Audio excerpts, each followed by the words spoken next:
So November is almost getting over and it's been quite a hectic month. I came back from a trip early November, then I had pending assignments to get to, and then classes, and then I was engaged in dance practice at college for the freshers event, which just finished yesterday. However, the thought is just sunken that I haven't touched a book for a month, which is sad because I love reading books. It's literally been over a month since I last finished a book, which I think was Ella's Unfinished Business. Ella's Unfinished Business. I received this as a review copy from HarperCollins India. To be very honest, it's been over a month, so I do not remember much of what happens in the book. However, what I remember is that it was quite an interesting read. It was also fun, although I was not a big fan of the writing style. But it's one of those cozy mysteries, murder mysteries set in a small town, and it builds while the story progresses. And it also had a very unconventional therapist as one of its characters, which was, I think, the standout element for me. And I also remember finishing this book within 24 hours. I get it, it's small, it's comparatively smaller, and the writing was easier to just flow through. However, I miss the feeling of just picking up a book and and being so engulfed by it that I finish it up within a couple of hours or within a day.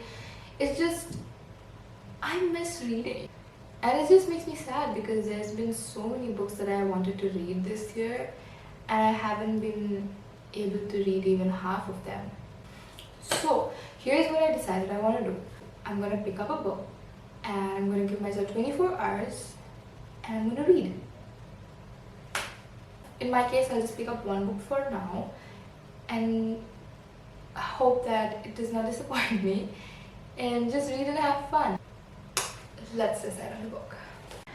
So these are all the books I have with me right now. Most of them are review copies. Some of them have been on my TBR for a long time. These are not much, but we're gonna pick something out.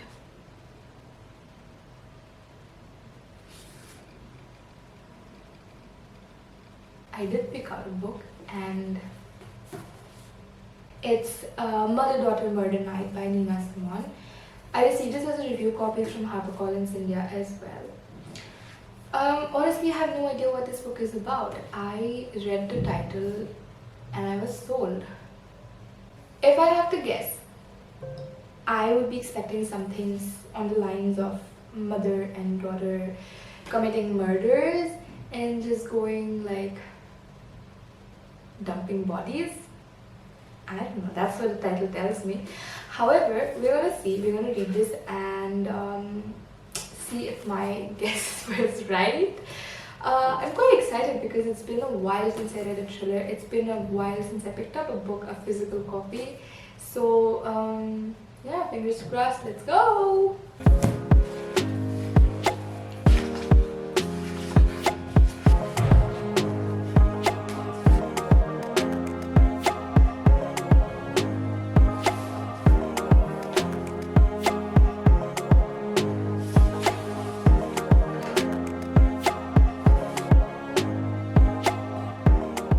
Currently, I'm about 172 pages in. I'm on chapter 28.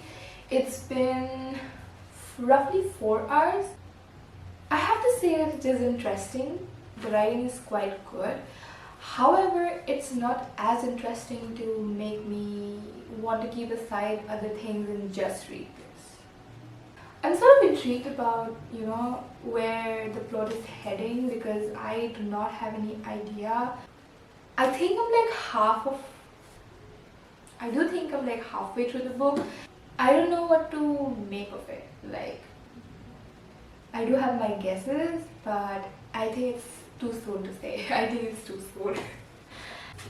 Anyhow, we're 4 hours in, we have lots of time. I have a feeling that I will be able to complete this by either tonight or tomorrow at least. We'll get back to our book now and we'll see where this is heading. I have my fingers crossed. I hope this turns out good. I have expectations.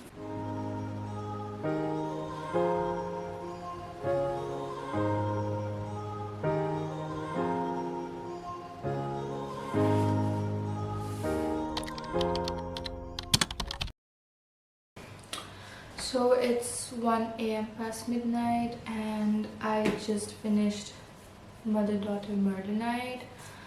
Safe to say I was not right with my assumptions. This is not about mother-daughter committing murder. This book is basically about a grandmother, her daughter, and her daughter solving murder. So in like simple words, it's the grandmother, the mother is the grandmother, her daughter, and her granddaughter. Basically 3 generations of women teaming up to solve a murder. The dynamics could have been better developed, I feel, but I did enjoy reading it. I think the thriller, the suspense, the secrets were the primary part of this book, which made it very exciting. Like, it started out very strong. In the middle it got a little boring, it dragged, and I was not that interested. However, towards the end it just got very action-packed. Although I have to say it is quite predictable. Overall it was fun. It was not great, but it was fun. I had a good time and I think I'll give it like a 4 stars. It would have been amazing if the mother and daughter were committing murders. However, this is done and I'm still left with a lot of time for my 24-hour reading sprint to end. So I'm gonna pick out another book. I think I already know what I'm going to read.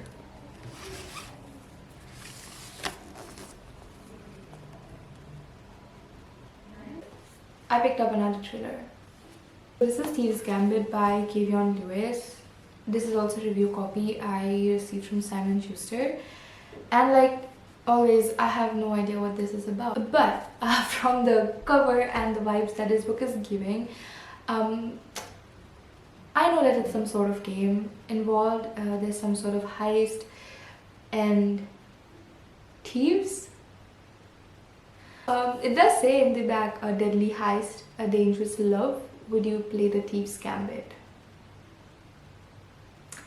Well, so since it's already past 1, I'm just going to read 1 or 2 chapters and see how that goes.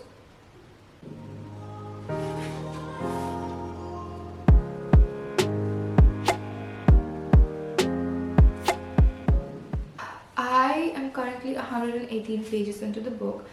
I'm on chapter 16 right now. I'm not a big fan of the writing style yet. I just predicted the most cliche thing about to happen, and it did happen. And I'm guessing it's going to be the same as we go forward. However, I'm not going to give up since I started and I'm like, what? 1/4 into the book. I'm going to finish it and hopefully it does not disappoint.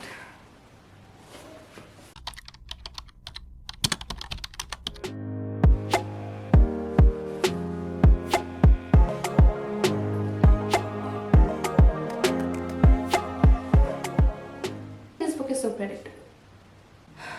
I guess that would happen. I predicted it.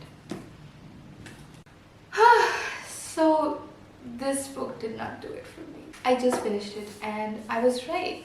It was way too predictable. Like, I saw almost all of it coming and it was not surprising at all. I know it's supposed to be a young adult thriller if I'm not wrong, and it has romance in it, but I mean, A, I absolutely do not like insta love. B, I wish the focus was a bit more on the game and the whole, the heist thing. And C, I feel like the characters could have been more developed. I don't know, I just wish there was some sort of like character development as well as some sort of more depth to the characters, because since it was a game, right, there were a couple of characters that we meet throughout. Like, obviously there's the main character who is Rosalind, and then we have the nemesis whose name I think is Noelia. And then we have the love interest, of course, who is Devro. And we have like the mother, we have the auntie, we have like the game mastermind, and then we have like the other characters, like the other players who also come from the same kind of family background, you know, the whole thieving world and everything. They do play a somewhat important role, at least till the end of the book, or like, you know, till the last half of the book. But I did not feel like they were like properly developed, or they had any character personality to them, which made me just not care about them at all. It just felt like the characters could have been more developed. I did not care about the romance, it just felt too forced and there was no chemistry. And right from the beginning you can just figure out that there is something wrong with the romance, because it was too good to be true and too soon to be true. I was not a big fan of the ending either. It was just very underwhelming. I don't know, I might just give it a 2 stars. It just did not do it for me. I have read better thrillers and yeah, that's it. So that was the end of the 24-hour reading sprint. We read 2 books. I of course loved reading Mother-Daughter Murder Night. It was honestly so fun and refreshing, although I would have probably given it a 5 star if it was the mother-daughter duo, you know, killing people and stuff. But we did not get that. Thieves Gambit was a disappointing read. It could have been better, but it was not for me, so there's that. These are the 2 books I read. The 24-hour reading sprint was quite honestly very fun. I might do it again.